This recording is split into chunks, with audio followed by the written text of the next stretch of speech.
ලබන පාර නත්තලට අපිත් එක්ක නැති වෙයිනේ. දරුවෝ ඒ හින්දා ඉන්න මේ නත්තල් ගහ සරසන්න උදව් කරන්න. අය ලොකු අය නැත්තේ ලබන නත්තලට.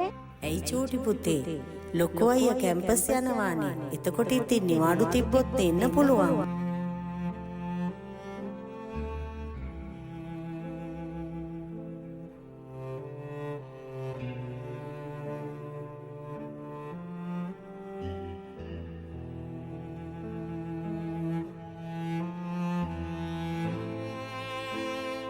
අපේ පවුලෙන් මුලින්ම කැම්පස් ගිය එකා උඹනේ. අපිට උඹ ගැන ආඩම්බරයි ලොකු පුතේ.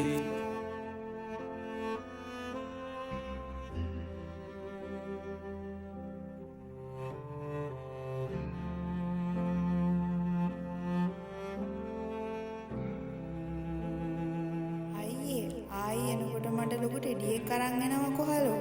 ආද?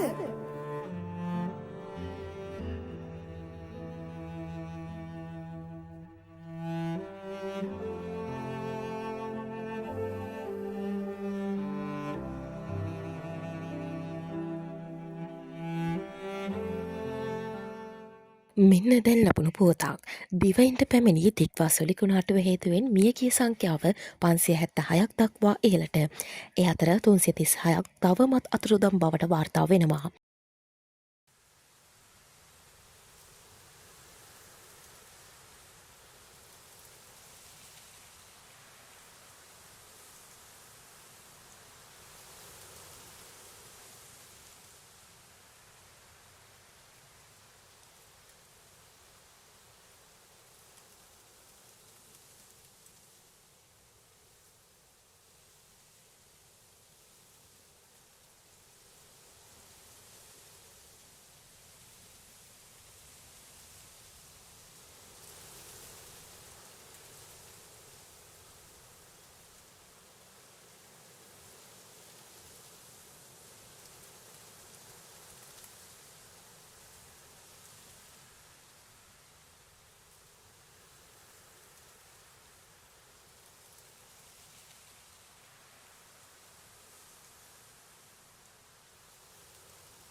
කවුද කිව්වේ මම මෙතන කියලා?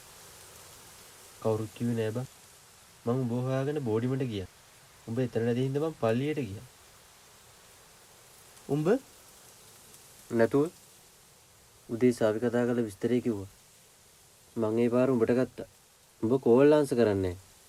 ඒ පාර තමයි මම බෝඩිමට ගියේ. උඹ එතනනුත් ගිහිල්ලා. ඒ පාර ඕන එකක් කියලා පල්ලියට ගියා.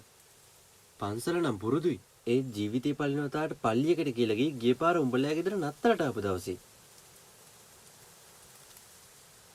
පන්සල මොකද පල්ලිය මොකද? ඕන එකක් වෙච්ච දෙන් කියලා මම පල්ලියට ගියා. උඹ එතනත් නෑ. පල්ලියෙත් නෑ කියන්නේ ඔබ කොහොමද තින්නේ මෙතනනේ? මට පල්ලියට යන්න බෑ බං. ඇයි? මේ නත්තල පවුලේ කිසිම මිනිහෙක් නැතුව මං කොහොමද බං නත්තල් සමරන්නේ?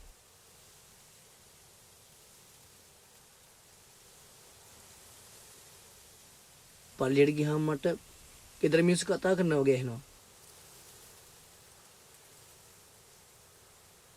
පවුල පිටින් කුණාටුවට ගිය වෙලාවේ මාත් ඒකම ගියා නම් කියලා හිතනවා බා.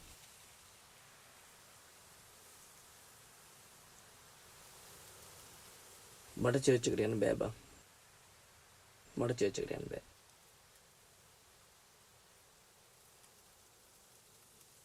චිතේවල වෙනස් කරන්න බෑ. උඹ අඩියක් පස්සට ගන්න නෙමෙයි ඉස්සරහටයි තියන්න ඕන.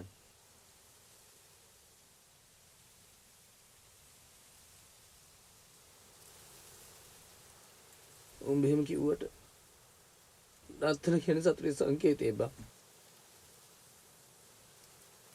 මං කොහොමද බං තනියෙන් ගිහිලා දේව පූජාවේ යාඥා කරන්නේ? හා? කොහොමද මං දේව පූජාවට සතුටින් සහභාගී වෙන්නේ? උඹ යාඥා කරන්න ඕන බං. උඹේ පවුලේ අය වෙනුවෙන් විතරක් නෙමෙයි. මේකෙන් ජීවිතේ නැති වෙච්ච අනිත් හැම පවුලකම අය වෙනුවෙන්. ඒ විතරක් නෙමෙයි. උඹ වගේ මෙහෙම ජීවිත නැති වෙලා තනි වෙච්ච අනිත් හැමෝම වෙනුවෙන් උඹ යාඥා කරන්න ඕනේ. උඹ මේ පාර නත්තලට යන්න ඕන බං.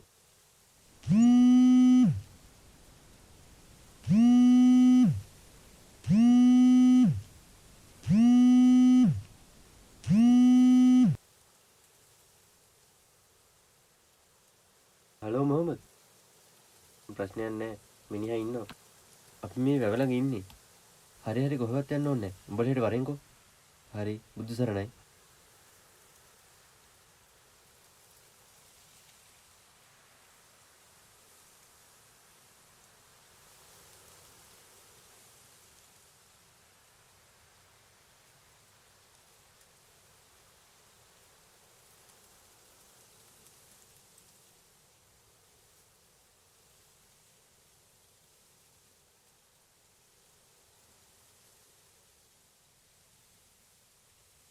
අපේ ගෙදර අය අදුම වෙනුවෙන් බෝධි පූජාවක් තියනවා කිව්වා.